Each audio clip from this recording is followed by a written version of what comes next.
యశస్విని రెడ్డి గారి దెబ్బకు చిన్న మెదడు చిట్లిపోయింది. ఏం మాట్లాడుతున్నాడో అర్థం కావడం లేదు. ఏం మాట్లాడుతున్నాడో అర్థం కావడం లేదు. అంతకుముందే సరిగా మాట్లాడరాదు.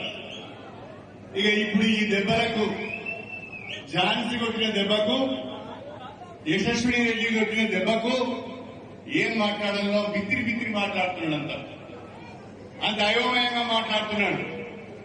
అందుకనే పాలకుర్తి ప్రజలకు, కాంగ్రెస్ పార్టీ కార్యకర్తలకు మీరు ఇచ్చిన తీర్పుకు, మీ అందరి కష్టానికి శిరస్సు వంచి నమస్కారం చేస్తున్నారని చెప్పి మేమైతే ఊహించలే. ఆ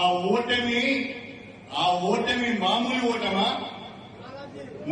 ఓటమా ఆత్మహత్య చేసుకునేంత పరిస్థితి తీసుకొచ్చింది మీరు. 50,000 ఓట్ల మెజారిటీ అంటే కొత్తగా రాజకీయాలకు వచ్చిన యశస్విని రెడ్డి ఓటమి ఎరగని నాయకునని చెప్పుకునే వ్యక్తిని మళ్లీ పాలకుర్తి పొలిమెర్లకు రావద్దు అని చెప్పి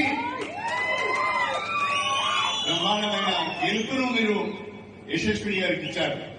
నిజంగా మీ అందరికీ కూడా హృదయపూర్వకంగా పేరున అభినందనలు తెలియజేస్తున్నాను, ధన్యవాదాలు తెలియజేస్తున్నాను.